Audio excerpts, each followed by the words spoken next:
Good afternoon. I just wanted to give you a brief update as far as what we have to do for this class for the rest of this semester. Now, remember with the resume, I just wanted to make sure that you had an acceptable resume in College Central, and some of you have, and some of you have not. So try to get that done, even if you don't get it done this week, as long as you get it approved, and then you forward it to me. That would be fine. And then with the portfolio, you need to have a minimum of 3 documents, but of course you can use more than that if you like. Um, because we've done quite a few for this class. So if you want to add more than 3, that would be just fine. And if you have documents from other classes that you wanted to do for like psychology, sociology, or even something you wrote for, college writing or any other class or, medical terminology or whatnot, you can go ahead and put it in there. And of course, you can put in like PDF documents for Dean's List or President's List, or if you were a volunteer for the Red Cross, or you're very active in your church, or Meals on Wheels, the food bank, anything like that. That's really, really good to do to show evidence of community involvement. So I would definitely, put some of those in.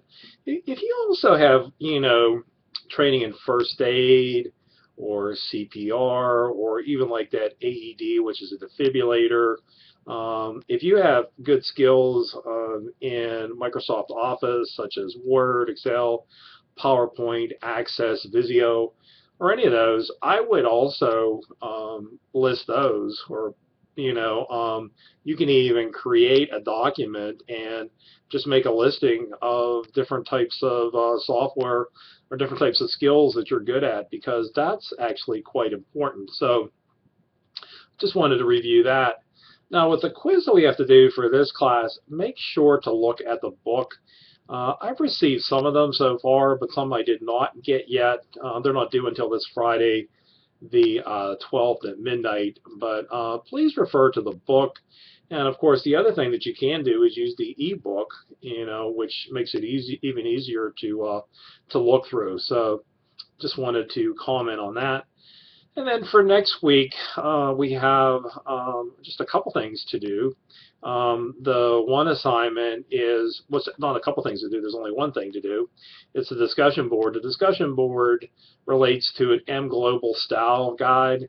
And so the first posting has to be due by the 17th of April. And then you also have to respond by the 19th of what another student said. So that's it. For the next week, for the week of the 22nd, there really is nothing to do. I don't have anything assigned that week.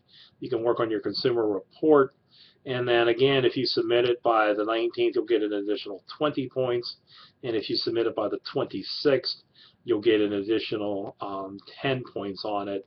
In the last week of the class, by Friday, May 3rd, by midnight, you have to submit the consumer report by then.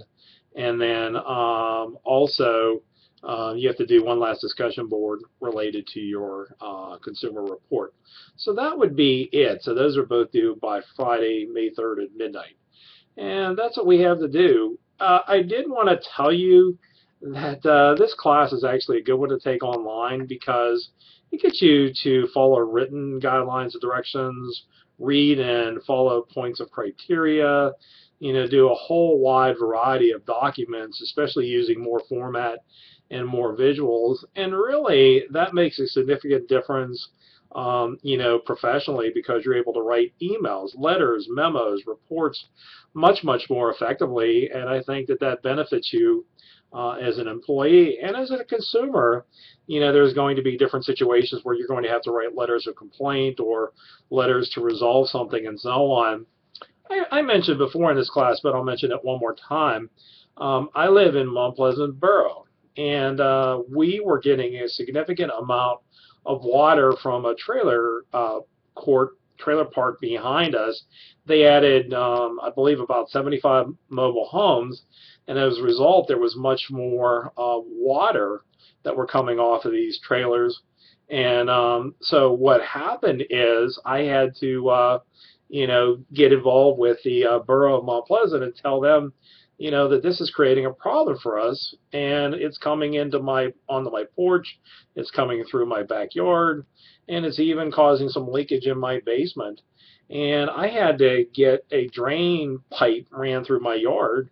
I actually had to pay for it myself, but in order to have it drained properly, I had to work with the borough of Mount Pleasant. I had to work with, there's like a wastewater management company, not company, but it's a county agency. I had to contact them. I had to work with the Mount Pleasant Borough manager, the solicitor. There's a water engineering company. So it took me 2 years and 12 letters to get this done, but now, my property has better value because its water is not coming through, and it also is not doing damage to my home. So that's a really good example of writing you have to do as a consumer, and that's very, very important. One other thing that I wanted to tell you is over the last couple months, myself and a coworker named Sylvia Detter, she's the director of continuing education at the college. She and I work with a group of about 8 people, and we're working on Middle States, which is our accreditation that happens every 10 years. And so she and I work with a group of people on Standard 1 and Standard 6. I focus mostly on Standard 6, which involve integrity, ethics, and so on. So we had to go through 16 subpoints under Standard 6. So each person had to do a few of them. I think I had to do 2 or 3 of them, and just like the others had to do them. And then what Sylvia and I had to do was then format them and then also look for additional documentation. So there's a total of 14 standards, so there's 7 subgroups, and they all submit. So she and I then submitted to Dr. Nicole Reeves, who's the Vice President of Academic Affairs and Student Services, and Kathleen Keefe, who is the Director of the Learning Resources Center, which is a library, but she has a library, online courses, and the Media Center, and she's also in charge of Blackboard. So, and then also Middle States. So we submitted, and then what they're going to do is they're going to have one editor that will edit all those and produce this 120-page document. And so that's a good example of a formal report. But again, you typically tend to work with a group of people, and Middle States has style guidelines or style criteria to follow as far as like what the headings and subheadings and how you'll lead into a section, how you draw conclusions, how you introduce sources, and all that sort of thing. And at WCCC, we're also involved with Achieving the Dream, which is an initiative to improve student success. And so every year, at the end of the year, we have to produce a year-end report stating what we've accomplished, what our goals and objectives and outcomes were, and so on.